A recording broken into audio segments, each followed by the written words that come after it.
I'm Ken Harbaugh. What could possibly go wrong? This is Burn the Boats, a show about making tough calls in tough times. America today faces a critical test. Our democracy is under threat. But good people are rising to the challenge. Now is the time to go all in. Now we burn the boats.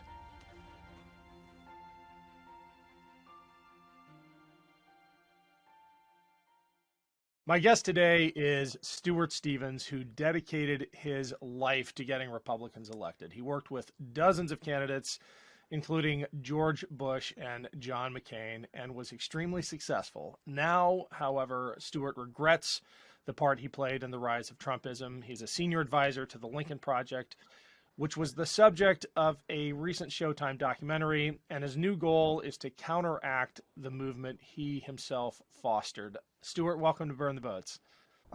Thank you, brother. It's great to be here. I have to make one small correction. It's a long and complicated history, but I actually never worked for John McCain. I did work for Mitt Romney. It's a long story. There was a time when my firm was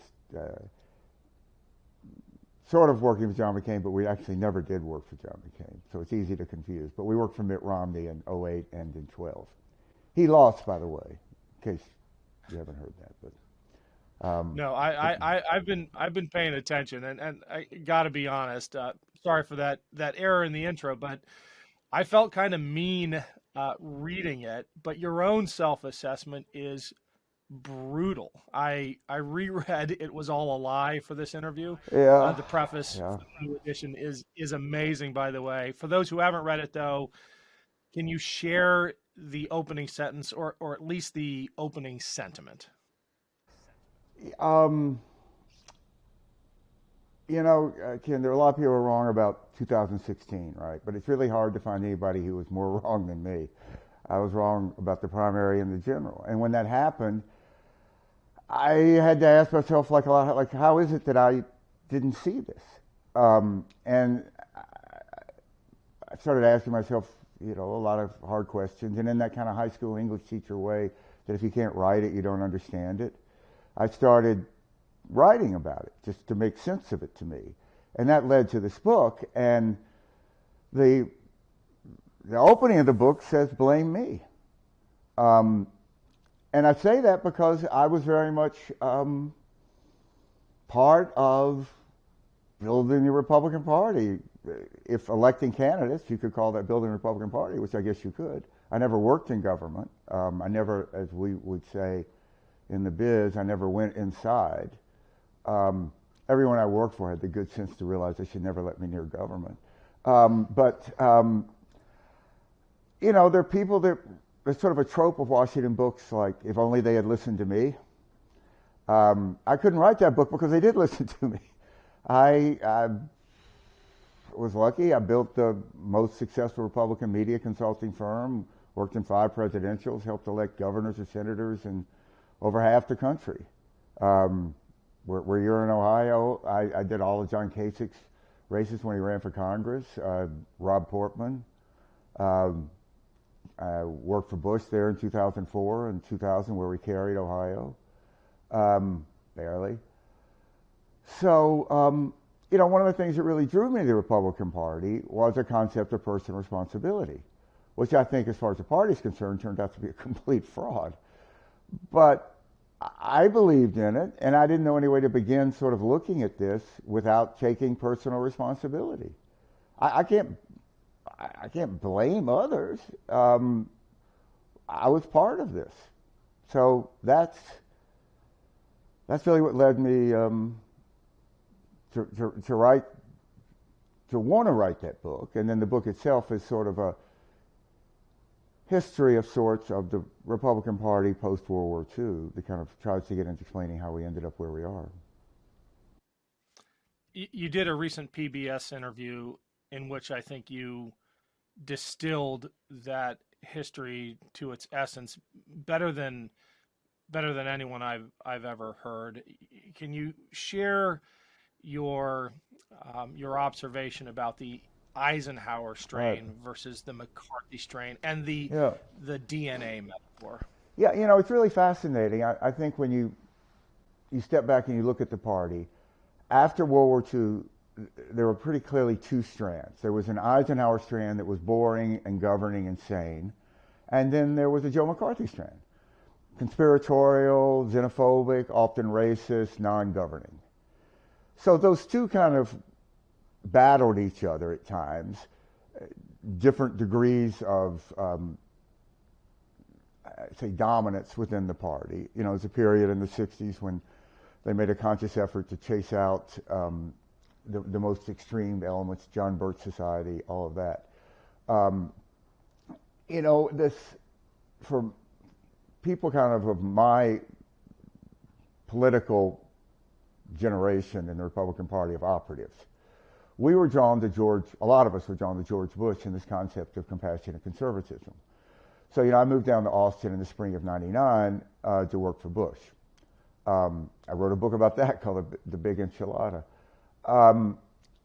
You know, there's a group of us that we literally used to sit in the same room, me, Nicole Wallace, Michael Gerson, who was a columnist for the Bush speechwriter, who really wrote much of the language of the Bush campaign and presidency, who became a Washington Post columnist, sadly died a couple of weeks ago.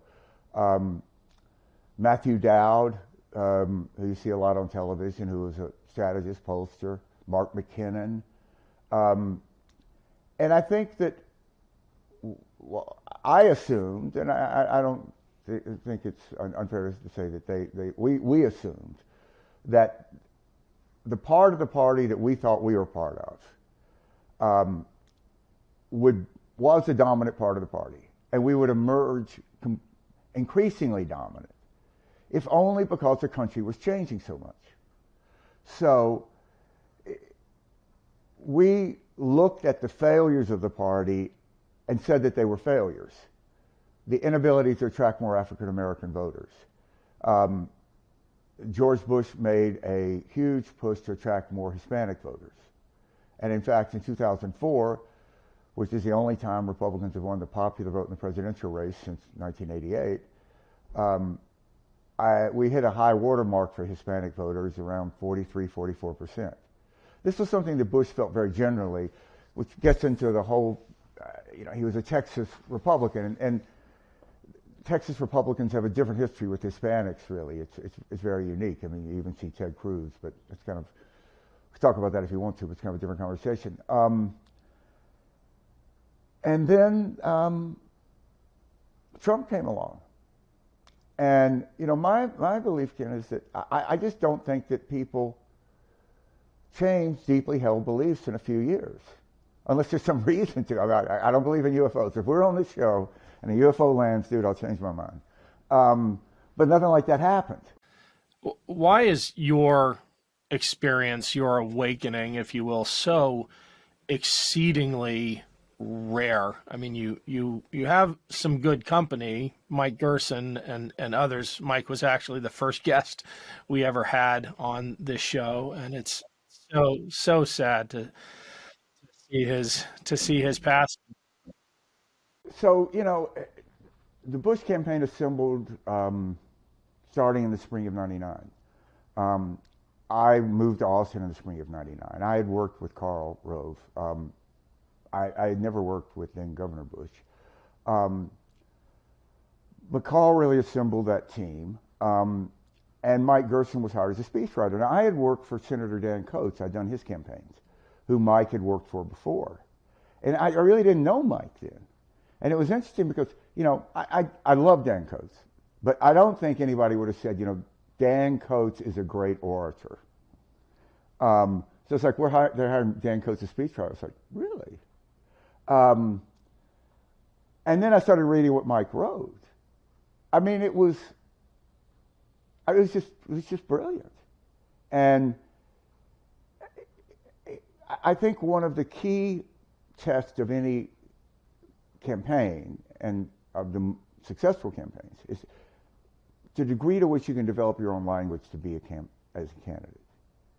And there's a kind of almost Dadaist exercise you can go through. If you take campaign speeches and circle phrases that are relatively unique and memorable that are attributed to that campaign, that stick in the public conscious. Probably that candidate wins. You know, when we were living there, and, you know, Austin, particularly small town, we're all living together, more or less, I say together, just in a small town. You know, most of us were like, you know, going out to clubs every night at Austin. And, you know, McKinnon and I were, you know, getting up at 6 in the morning and going swimming at, you know, Big Eddy and doing all this stuff in Austin. And Mike was working quietly at a homeless shelter. He really was the best of us. And he was the real deal. And he never faltered. And when you read his stuff, I mean, I said before, several times, you know, that I think years from now, when people look back at this era, there will be a handful of writers that people will read that will try to explain how this happened. And I think Mike Gerson and Pete Wehner are two that will be right at the top of the list. And it was a beautiful thing to watch him work with President Bush. They had a certain, within Governor Bush, chemistry. And he was able to find a voice that was eloquent and aspiring for President Bush that did not seem mannered and did not seem phony. And I sat in the room many times when they would try these things out, and, you know, Bush would, no, here's my version of this. And they would go back and forth, kind of like a duet. I don't think George Bush would have been elected president without Michael Gerson. I mean, I know I'm 100% he wouldn't have been. But that's so sad. I didn't realize that he was as ill as he was. It's a real loss. Yeah, it was sad, really sad. Very sad, yeah. He is passing, and I re-listened to our interview. I got to go back and listen to it. I haven't heard it. I'm so glad you did that. I'll share it with you. As influential as that Bush fraternity has been in the Trump era, it still represents a vanishingly small percentage of Republicans that you would have expected would stand up and speak out. Why are you in such rarefied company? There aren't enough of you. Why do 99% of Republican operatives, your word, why are they going along with Trumpism?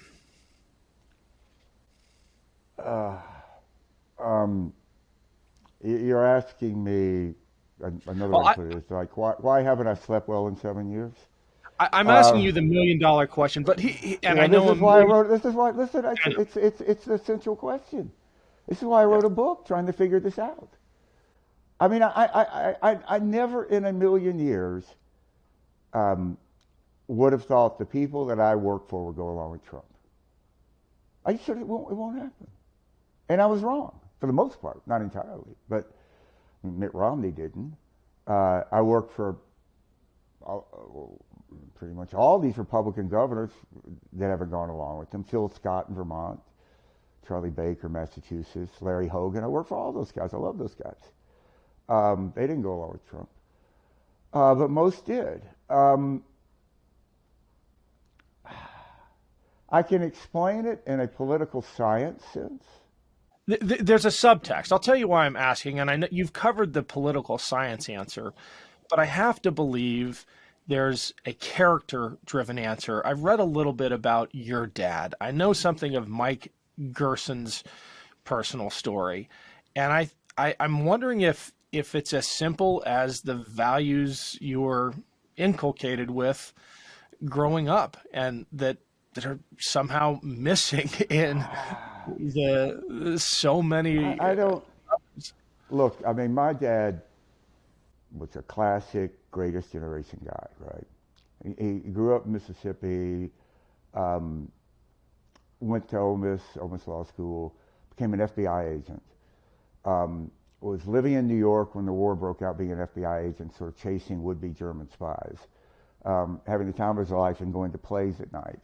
When you think about a guy from Mississippi gets to live in Manhattan and like run around and chase spies and go to plays, like how great is that? He was ordered, as these agents were, when he came down, to round up Asian Americans as part of the internment process. And he did it for a day and he quit. And he then joined the Navy and had, I don't know if there's a good war, but spent 3 years in the South Pacific, 28-hour landings. And like most of these guys, came back, never talked about it. In fact, much of his war stories I never knew until, there's this wonderful World War II history of World War II museum in New Orleans. And part of what they have is an oral history program where they were sending people out to interview these vets before we lost them. And it was really in that interview that I learned a lot about what my father had done. But he used to tell me, you can always say no. But look, I don't think that he was. I think a lot of these people. I don't think I had such an extraordinarily. I think I had a wonderful. Listen, I'm the luckiest guy in the world. I mean, I won life's lottery with my parents. But I look at these people and I can't. I know a lot of their parents. Actually, I got to know some of these, and they're not unlike my father as far as I can tell.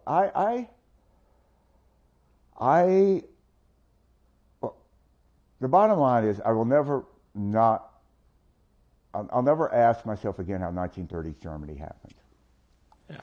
And, when I went back and read, when I started to write, it was all a lot. Really, it was sort of a self-education process, and I did lots of reading. And probably the book that stuck with me more than any was the memoirs of a guy named Franz von Papen. And Franz von Papen was the Prussian aristocrat political leader in Germany, who probably was more responsible for ushering Hitler in than anyone else. And justified it for decades afterwards, right? Wrote a extraordinary memoir in 1953. It came out in 54, which for reasons I can't understand is on Kindle. You can download it right now. In which, he's writing this in 1953, right? So, things had gone a little sideways. 100 million people dead, things like this. And he's still justifying it. And the way he justified it is, what you have to understand is that we, the Prussian aristocrats, had lost touch with the working class. And they were either going to become Bolshevik, which there was a huge communist movement in Germany, or we needed a figure they could identify with that would stop them from going Bolshevik, and that was Hitler. So, and still justifying it. Otherwise, were it not that, the capital of the Soviet Union would be Berlin. And it's just extraordinary, even after all of that. And I think it's a number of factors. In the summer of 16, when it was clear Trump was going to be the nominee, I went around to a few prominent Republicans in a few states and tried to get them to run as favorite sons. Because if they did, and they took 2 to 4 or 5 points off the vote, there was no way Trump could get elected. And because, the margins are that small. And what they all said to me was, I had a 100% failure rate. But what they all said to me was, look, the establishment, we can't put our thumb on the scale here. We have to just let Trumpism and this alt-right and this hate just wash out of the party and start to build over. If it's seen that there was a gimmick that we used to beat him, it's not going to kill it. And I was like, I get that, but what if Trump wins? And they're like, he's not going to win. And I wasn't probably very good at arguing that because I didn't think he was going to win. So I think the inability to imagine Trump has always benefited Trump. So why did these 16 other candidates or 15 other candidates in the primary with Trump not attack Trump? It's because they attacked each other because you just wanted to get one-on-one with Trump. Because, give me a break. The Republican Party's not going to nominate a guy that talks in public about having sex with his daughter. Look, let's get serious here. It's not going to happen. And then when it did, I think a lot of these people thought he was going to lose. And they just went along with it. And, you know, not all of them, Mitt didn't. And I think it is the greatest collapse of a moral center to a political party in American history. I don't know anything else to compare it to. I don't know. I mean, this is why I joined the Lincoln Project. I mean, I'm a guy that spent 30 years pointing out flaws in the Democratic Party, you know. So, I mean, I did this more than most people. But the Democratic Party is the last best hope for something that is still a democracy. The Republican Party has become an autocratic movement. And all the elements for an autocratic movement to succeed are in place. You have the backings of a major party, Republican Party. You have financiers, Peter Thiel, they have unlimited money. You have a propaganda wing and Fox and all of that. You have a serious effort among serious people to develop a legal theory to justify it. If Georgia passes a law saying that the state legislature can overturn the popular vote, when the Georgia legislature overturns the popular vote, it's not going to be illegal. And you have shock troops. That's all you need. Now, are they going to win? You know, it reminds me, you know, the night of the election, talking about 2000, when the networks called Florida for Gore. You know, a little group of us got on the phone with these networks. And our pitch was this: we can't tell you Bush is going to win Florida, but you can't tell us Gore's going to win Florida. It's just too close. And they pulled it back. And that's the way I feel about this. I can't tell you that side's going to win. I can't tell you they're going to lose, but I can tell you it's in doubt. And thinking that it can't happen is the same mistake we made with Trump. So I don't know what to do but fight. You know, in the Lincoln Project in October of 20, you know, I entertained the idea that, like, Trump loses, I can kind of quit doing this stuff. And then all this post-election stuff happens. And, like, I couldn't walk away. So here we are. Do you fear that conditions are being set for the return of Trump? I mean, he's definitely a weakened candidate, but absent the emergence of a clear and I guess unifying figure to oppose him in the Republican Party, it feels like 2016 redux. Yeah, so everybody, all these, you know, people like the National Review, you know, all the Republicans that know which fork to pick up, you know, they're trying to invent Ron DeSantis. So, you know, one of my great annoyances at the moment is we somehow have defined election deniers as those who go out and talk a lot about how Trump won. That's not what we should be doing. Anyone is an election denier who will not assert that Joe Biden won a free and fair election. And that's pretty much everybody in the Republican Party. That's Ron DeSantis. Ron DeSantis will not go out and say that Trump lost a free and fair election. Greg Abbott won't say it. Now, they don't go out there and run campaigns based on that, but they won't say it. And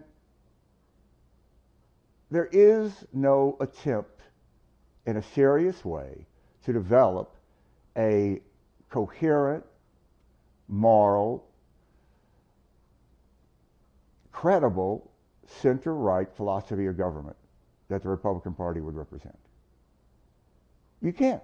I mean, look, you held a gun to my head and said, like, what does American conservatism mean today? I'd say, shoot me, I have no idea. And you listen, say what you will about Elizabeth Warren, she has a theory of government, and she can articulate it. And you can argue with her, you can think she's crazy, you can think she's right, But you can have a conversation about it. You can't have a conversation about whether or not there are litter boxes in bathrooms in high schools, and that's the decline of Western civilization. That's not a governing philosophy.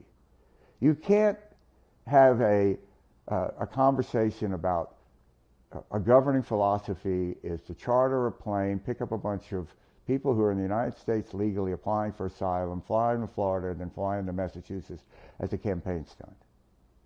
That's not a governing philosophy.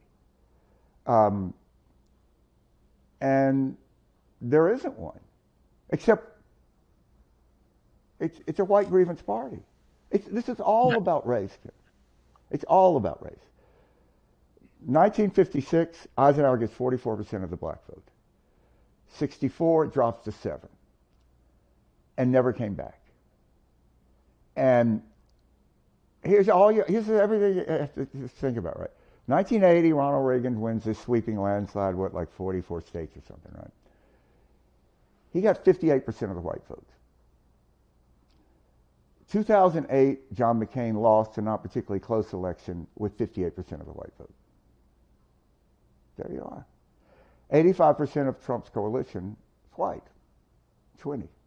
The country's 57, 60% white, and since we've been doing this thing, it's less. We're going to become a minority-majority party, our country. I mean, all the Stephen Millers in the world aren't going to stop that. And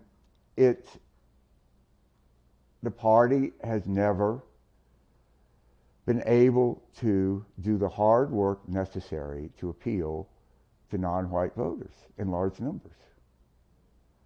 And, there was a period, I write about in this book, there's a period in the late 80s and 90s, I can't believe I did this, where the Republican Party decided that the reason that we weren't doing well with African American voters is because we didn't know how to talk to African American voters. So it spawned this, it's so embarrassing, it spawned this phenomenon of the RNC would hire these African American consultants to come down and talk to us, and us being predominantly white campaigns, about how to talk to black people. And we all sit in a room and we'd all pay attention and take notes and listen seriously. And they would say things like, you have to talk about meaningful jobs, not just good jobs. And we were like, oh, and then we do it. And of course it wouldn't matter at all. And the problem wasn't that African Americans didn't understand what Republicans were saying. The problem was they did understand what Republicans were saying. And Republican Party, I mean, we failed at this in Bush world, but at least we admitted it was a failure. I mean, Ken Mellman in 2005, chairman of the party, ran the Bush campaign. He went out and gave a speech at the NAACP apologizing for the Southern strategy. But to this day, the party does not, it's ultimately a policy failure. They've never come up with a policy that will appeal to African Americans. And this is all being played out in this Georgia runoff, which is next Tuesday. Because there's not 4 people in the world that think that, Herschel Walker would be running against Warnock if Warnock wasn't black.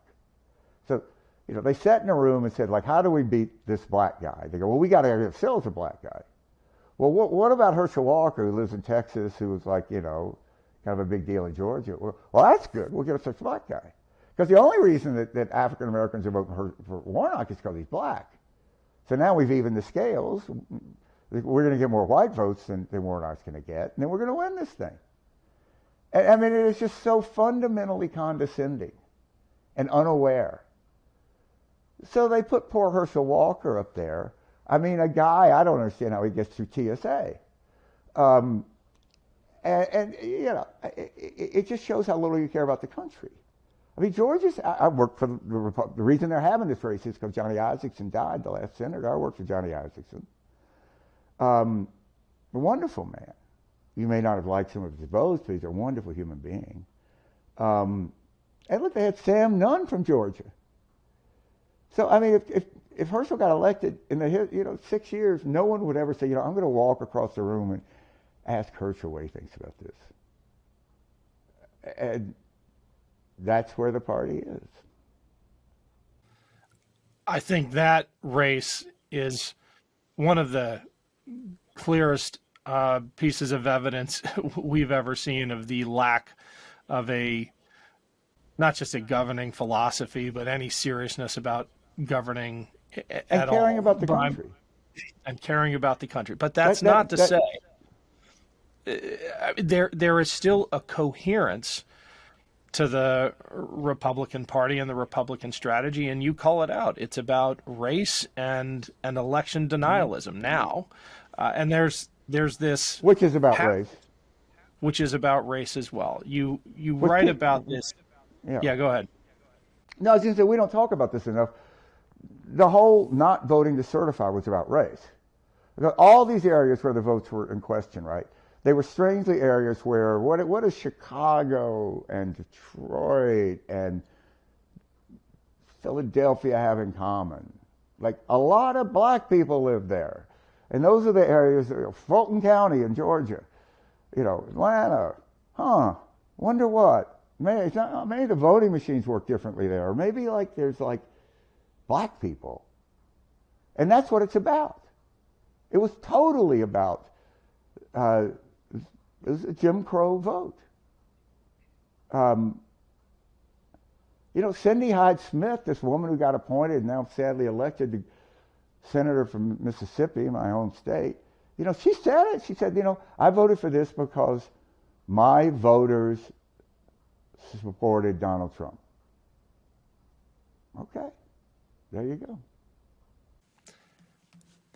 You have called the Republican Party the greatest threat to democracy this country has faced since 1860, and I love the way you describe its anti-democratic instincts, in that you call out that the official position of the Republican Party. This is from the new preface, which everybody should read, even if they've already read the book. The official position of the Republican Party is that Joe Biden is not a legally elected president, that Donald Trump was illegally removed from office, that 2020 wasn't a legitimate election. And here's the crux of the point, which means that it is the official position of the Republican Party that America is not a democracy. The dividing line in American politics is no longer ideology or policy. It's a line between those who believe in democracy and those who believe in it only when their side wins. And that hasn't changed. No. I think it's a real danger that we allow Kari Lake to set the bar. What is it? Election denialism, like we were saying. Every day, every reporter in America who covers politics should be asking whoever they're covering, do you believe Joe Biden is president? Illegally elected. Now, they'll say, I accept Joe Biden. Well, I accept Putin. I don't mean I think he won an election, unlike, President Trump, who called him and congratulated him on his election. Which is, goddamn unbelievable.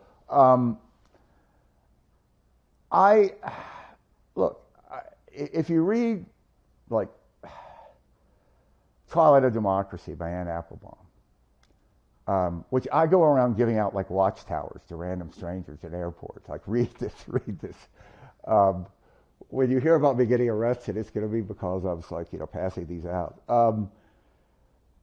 Or How Democracies Die by those two Harvard professors. They make the point that democracies don't die in the modern world pretty much now because of coups. It's not like Allende in Chile. It's through the ballot box in the courtroom. And why is the Republican Party obsessed with Viktor Orban? Well, Viktor Orban is a white supremacist. I mean, before he came to CPAC, he gave a speech ranting against mixed races and still was accepted at CPAC. Why do they love Putin? So why is the pro-Putin movement in American politics within the Republican Party? Because they love Orban because he was able to usher Hungary from a democracy to sort of a faux democracy, which is what Putin did. And that's the path they want to go down. And, one of the problems, run into it, I'm sure you do too, how to talk about this, because you sound alarmist. And to me, it's kind of like a pandemic. What you say at the beginning is going to be alarmist, but it's going to prove inadequate at the end. And I run into this all the time. Like I wrote this book, and my old Republican friends, some of them angry, some of them just kind of in good faith, asked me, so Stuart, are you saying that everybody who voted for Donald Trump was a racist? Like, what was it, 67 million Americans? And I go, well, first of all, there probably are 67 million racists in America, so let's don't pretend, let's don't get like all teed up about this, guys. But no, I think it means that something is more important to you that having a president than having a racist as president. Right. And that's what's played out.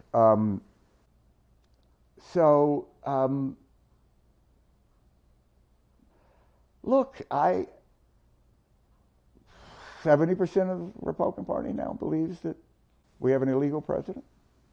So the 2024 election is going to be not between two parties that have different political views. It's between one party that believes we have a legally elected president, therefore we live in a democracy, and one party that believes they are running to depose an illegal occupant of the White House. Yeah. So when you believe that, that kind of gives you a right to pretty much do what you want to, because you're restoring democracy, and maybe an obligation. And I find that extraordinarily dangerous, and I don't think it'll be different in 28. So maybe 32 would be the first time you'd elect a Republican who would go out and be able to win a primary and say that Donald Trump lost the election. I find that just extraordinarily dangerous. And look, we started this new thing called Resolute Square because, part of the problem is there has been a failure in our forms of journalism. Traditional journalism, and look, I spent half my life writing. I've published more articles than a lot of professional journalists. The key of it was objectivity. That was a sacred grail. That was based upon there being some assumption of good faith on both sides. So how do you tell both sides of a lie? And that's part of the failure that we have now. So some of us connected with the Lincoln Project, with other people, we started this new thing called Resolute Square to build an alternative to MAGA media. And, our approach is we're right, they're wrong. We're not going to both sides this. I don't want to understand the guy in the Camp Auschwitz sweatshirt in the Capitol. I don't care. But I just know the guy's evil and should be in jail. I don't want to understand a lot of these Trump voters. I know them. I don't need to know more. And we have to, at Resolute Square, we are biased. We say we're biased all the time for democracy. And that's what we need. We need to build an organization that can enter the mainstream of popular culture and media that will be biased toward democracy and fight for it. And in a nonpartisan way. Like we'll fight for Liz Cheney, and most Democrats would disagree with 99%. Look, I did all of debate prep for Liz's dad in 2000, 2004, which Liz ran. And I wrote this book about the Bush campaign in 2000, Bush Cheney campaign, and I predicted that Liz would run for president. That was 2001. She was that impressive. So I wasn't surprised at all Liz is doing it. What I am surprised is it's 2022 and Liz Cheney is drummed out of the party. A Cheney. I mean, it's not about philosophy. It's like these, they say, well, Democrats should elect Liz Speaker of the House. It's like, really? You think Liz Cheney's going to go out there to codify Roe? Are you out of your mind? I mean, she'll fight for democracy, with her last dying breath. But you do have a difference in political philosophy, which is fine. That's okay. It's like Joe Trippi, this legendary Democratic consultant who spent the last 30 years ruining my life because I had to go up against the guy, has now joined the Lincoln Project. And Joe and I talk about this. You go back and look at this stuff we fought over, which at the time seemed like, Gettysburg. It was like whether or not the capital gains tax should be 28 or 32. I mean, you like laugh at it. Really? Really? Yeah, but you get to, if you have a democratic system, you get to keep having that fight. I think what the other side wants all we're is, trying, yeah, man, it's all we're trying to do. People, you know, in 2016, and then, you know, used to say to me, hey, Stuart, you know, I live in Vermont now, hey, if Bernie Sanders was the nominee, would you have voted for him? And I'm like, hell yeah. And I first encountered Bernie when I was riding my bicycle down the main street in Burlington, Vermont, when I was going to Middlebury College, and I saw this lunatic out there yelling about rent control, and it was Bernie running for mayor, which he won by 8 votes. So and which he did reasonably well at. Yeah, he was a good mayor. He actually turned out to be a very good mayor of Burlington. I mean, Bernie Sanders is to the right of many in the Republican Party own Putin. Wrap that around your mind. I mean, the guy may have honeymooned in Russia, but he didn't like marry Putin. So, yeah, I would have voted for Bernie. I would have gone door to door for the guy. Because democracy. Because he would have been a guy I could have. I think the guy still supports democracy. Yeah. When you talk about how democracies die, and I think you're invoking the book by that title, you say it, you know, it doesn't happen in volleys of cannon fire. It happens in the courthouse and at the ballot box. But I think an attendant requirement there is some complacency. And I worry about that after 100%. these midterms. At least in my 100%. orbit, there's this weird honeymoon period, like, we made it, guys. We put the lie to the big lie, and we can breathe a sigh of relief. I'm sure that's not how you're thinking in Resolute Square, but... well, no, I mean, that's why you look at DeSantis. Because DeSantis will not say that Trump is elected, lost a fair election, right?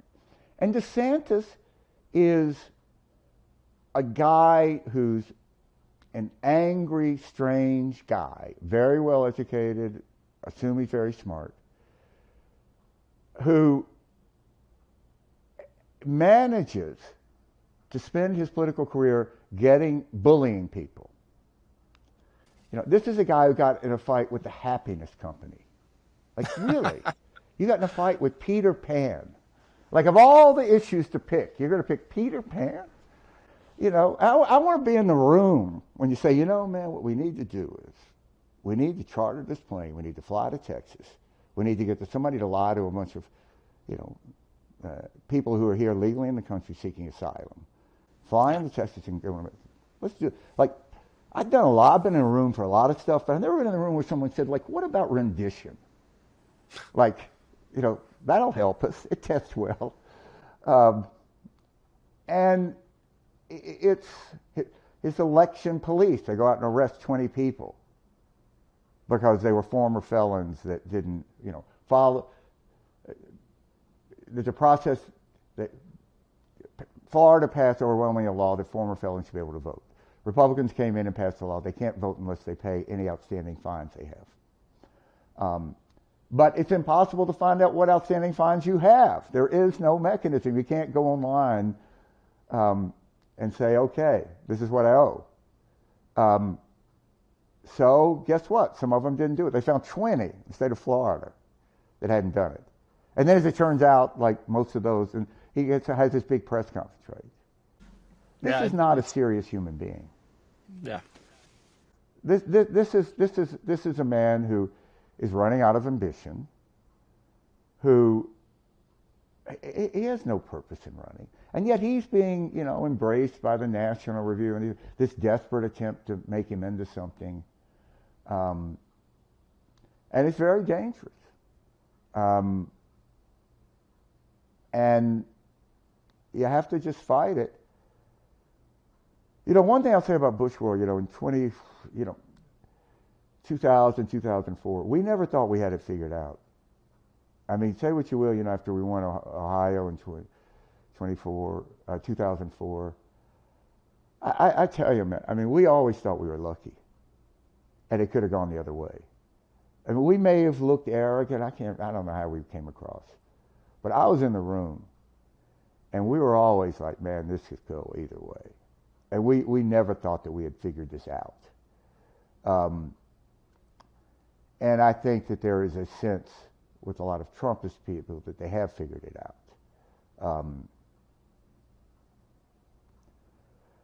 But, look, I think as a political operative, I think the Biden operation doesn't get enough credit. I think they ran a brilliant campaign in 2020. Between 1976 and 2008, we had federal funding for presidential races, which isn't a big deal to most people, but when you work in campaigns, it was everything. And what it meant was that both campaigns, once you had a nominee, literally when you walked off the stage of accepting the nomination, there was somebody there from the Treasury Department with a check. And it would be the same amount to both candidates. It would be 80 million, then it grew every year. I think 84 was the last amount, right? And they literally would give you a check, and we're like, can you wire this? And they're like, no, we do checks. And it would level the playing field because both candidates had the same amount of money. And it was post-Watergate reform, a lot to clean up money, but it also leveled the playing field. So Bush loses under that, and Carter loses. So before that, you have to ask yourself, when was the last incumbent president to lose who was not in the federal funding system? And that was Herbert Hoover. And he had a bad year. So for the Biden campaign to beat an incumbent president, they became the first to do that since Herbert Hoover not in the election finance system where both candidates got similar. That is incredible. Look, I did a Romney campaign, man. It is incredibly difficult to do. And I think they have accomplished big stuff, big important stuff. And they just did something that's pretty incredible in an off-year election. The last time the House gained seats for the party in power was 2002. I was all over that race, right? So we decided to nationalize it over domestic security, war on terror, right? And I can remember vividly, being asked like December of 2001, it's just going to work. And our answer was like, we don't know, but it's the best chance we got. And they came very close to doing that. And that's only happened 3 times in the last 125 years. So I know a lot of these people, Ron Klain, Anita Dunn. I've gone up against them in races, particularly Anita. I've worked with Ron on debate commission and Anita. They are very smart, serious people. And what I find so impressive about the Biden campaign is when they launched their primary, first entered the race, right? There was a theory in the Democratic Party that was dominant, I think.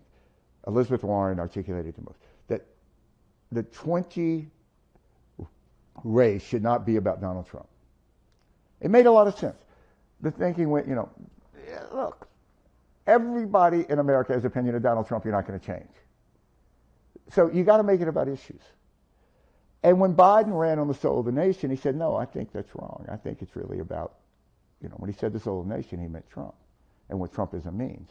And that's what the Lincoln Project did, too. And this was before I joined them, so this isn't false. They went out and said that. And then he lost those first 2 primaries. And I can tell you, man, when a front runner gets crushed like that, there is tremendous hydraulic pressure to change your campaign. And it usually doesn't work, but you're not going to sit there and just lose without trying. The Biden campaign and Biden, they stuck with it. And damn if they didn't win. And I think that's just underappreciated how hard it is. That's like being in the Super Bowl at the end of the third quarter, you're down 24 points, and you go, we're going to stick to our game plan, and you win. It's like, dude. Yeah. Well done. But what stuck with me about that campaign, and it was an offhand comment at the beginning, but I think it captured the essence of the whole strategy, was which of these candidates is going to be able to take Donald Trump behind the woodshed, right? And that's how Joe ran it. Yeah, I think it's a classic case where which we see in politics, where what had been negatives for Biden before as a presidential candidate, kind of boring, been in government since he was 28, usually the most inexperienced candidate gets elected president, weirdly. He is kind of a bland guy, not a super charismatic. Nobody ever accused Joe Biden of being a super charismatic guy. And all of a sudden, those things became seen in a different light, where being in government since he was 28 means he actually was competent at a time when no one was competent in the government. Being boring was a time, the flip side of boring is stable, not dramatic. The flip side of being bland is you're not waking up every day to use the office to work through personal issues. And those assets, what were negatives, have become assets. The same thing happened when Churchill won. He had been this bellicose kind of weirdo, failed. All of a sudden you needed like a bellicose weirdo to run the country, save the country. Same with Margaret Thatcher. Kind of harsh, shrill, backbencher, where always you're spending too much, we're always like, all of a sudden that became, she went from being, fingernails on a chalkboard to the Iron Lady. Yeah. And history has a weird way of doing that. And I think Biden will win. I assume Biden's going to be the nominee, and we'll see again. You've said that there's no saving the Republican Party that we're experiencing today, and that the only solution, your words, is to burn it down. Where do those Republicans go? Do you think they're going to reconstitute as the forward party? Do you think we'll get enough of them in the Democratic Party? I mean, have you? Which Republicans? You mean the Republicans that not the Camp Auschwitz T-shirt Republicans, but the ones who know how to use a fork. Well, you'll know. So take Arizona as a case, right? You have this guy who's governor of Arizona named Doug Ducey, who was kind of like a typical Republican. Boring, sane, smart guy, business guy. He ran the state okay. He was an okay governor. He hated Kari Lake. He had a candidate who was more like him, ran in the primary. She lost. So what Doug Ducey should have said was, the guy's not running for re-election. He'll probably never run for anything else in his life. He should have said, I'm not going to support Kari Lake. She's a lunatic. She wants to fire the federal government. Are you out of your mind? You ever look around Arizona? Without the federal government, you know what Arizona would be? It's a desert. You take away the military bases, take away the national parks, you're going to quit sending Social Security checks to people? We're going to, these border guards, shit, all that federal government shit, we don't need that. Like, are you out of your mind? I'm not going to vote for this lunatic that's going to, make Arizona laughing stock of the country. He said he endorsed Kari Lake. So look at, everybody said, you look at Youngkin and Virginia. So look, I'll admit there was a time when Youngkin would have seemed like a great candidate to me. Had a lot of money, seemed like an okay guy. And I think he ran a very racist campaign, which he didn't believe at all on the CRT. But everybody said that's just to get elected. Once he gets elected, come on, man, give me a break. This is the kind of guy we need. Okay. He's out campaigning for Kari Lake. So it's when those people say no. The essential question now is the one McConnell got the other day and wouldn't answer. Will you support Donald Trump if he's the Republican nominee? And there's only a handful of prominent Republicans now who say no. Well, I don't know if you saw McConnell's non-condemnation condemnation after Donald Trump had a white supremacist at Mar-a-Lago, but yeah, he wouldn't say Donald Trump's name. Right. Yeah, here's a guy, you would think, if nothing else, a guy held a press conference to humiliate McConnell's wife. You would think, if nothing else, it would be like, dude, that's enough. I'll say your name. That's not exactly saying I'm going to meet you at midnight outside the Waffle House in the parking lot. All you're doing is saying your name. That's a pretty low bar. And the guy doesn't have the courage to say his name. What are you going to do with these people? And they'll all support Donald Trump. It's just like all these, people that, like the National Review and all these people, they go, well, we never formally endorsed Donald Trump. Neither did Fox, but they supported him. So you have to just beat these people. Now, you do have demographics. You say, what's going to happen to a lot of these Trump Republicans? I can tell you, they're going to die. That's what's going to happen to them. I mean, what people forget or don't think about because they have a life and they don't do this, they're fortunate enough this not to be their world, right? In many ways, Donald Trump performed as a regular Republican. What is the only group that Donald Trump won by income? $150,000 or more. Donald Trump didn't win the working class. He won the white working class. Well, so did Mitt Romney. He didn't win evangelicals. He won white evangelicals. He got crushed by black evangelicals. They're the ones that saved Alabama, from, accused pedophile. Yeah. So look at Arizona as another perfect example, right? What saved Arizona from Kerry Lake getting elected? One single thing you can point to, that young voters. Look at the university precincts in Arizona, and they went for Hobbs at like 85 plus, and without that, she would have lost. So, I think the Republican Party has made a huge mistake just in a cultural sense of the cultural wars they're trying to fight now. There are not many under 35 voters that are worried about who they're going to see in the bathroom, which is Ron DeSantis' campaign. There's not many under 35 voters who want to ban abortion completely. And look at what happened in 20. Republican Party managed to get on the wrong side of a cultural war with NASCAR over the Confederate flag. They got on the wrong side of a cultural war over masking with Walmart. So dude, man, you're losing NASCAR and Walmart. I mean, I can tell you, from being a Mississippian, your average white teenager in Mississippi they aspire to be a black rap star more than they do to be Robert E. Lee.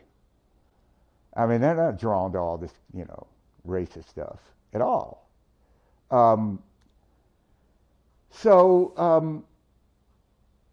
It is, what is the fastest declining large political demographic in America? Non-college educated white people. 1980, there were 60+% of the electorate. They're now 40 and declining. So we're headed to majority country. And Republicans, on some level, know this, which is why they're so desperately trying to change how people vote. Well, that's just it. This idea that demographics are going to save us assumes that the institutions of democracy allow those democratic trends to express themselves. But if minoritarian rule is cemented through law, demographics don't matter as much. And they know this. Yeah. That's why they have 47 different pieces of legislation in place, ready to go. Somebody didn't just wake up after January 6th and said, hey, we should come up with these state legislature laws to propose. They've been working on this for a long time. These are dangerous people. I know these people. And the fact that they do not appear to be evil, but what they are trying to do is evil. The banality of evil. And if that's not 1930s Germany, what the hell is? Yeah, no, you're right. Well, I've held you for long enough, Stuart. I'm a silver linings kind of guy. Good, and this has been a dark interview, but I will say... I'm very depressing here. When I wrote It Was All a Line, I gave a draft of it to a good friend of mine who's a Republican. I said, it's short but depressing. And he said, Stuart, so are suicide notes. So you can always go down to the pound and watch some gas puppies to cure up, though, after talking to me. I will say one of the things that I have found even during the rise of Trumpism, prompted by the rise of Trumpism, is that this community that has risen up to fight it is comprised of some of the best human beings I've ever known. You know some of who I'm talking about, the Dan Barkoffs of the world. Yeah. I know just got you're banned from Twitter, it appears. Did he? Yeah. Yeah. Yeah, well, he's been quiet lately, so that must be why. Yeah, and I know you're tough on your own consulting class, but some giants have risen up there to fight back as well, and we'll keep following. Excited about what Resolute Square is doing, and let's talk again soon. Thanks for asking me on. You got it. Thanks, Stuart. Our blue wall stopped the red wave and election deniers got denied election. That's why we're celebrating with the new Democracy Prevails team. We've got lots of work to do, but we should all be proud that when democracy was tested, democracy prevailed. You've earned this. Don't wait. Get yours right now at store.MeidasTouch.com. That's store.MeidasTouch.com.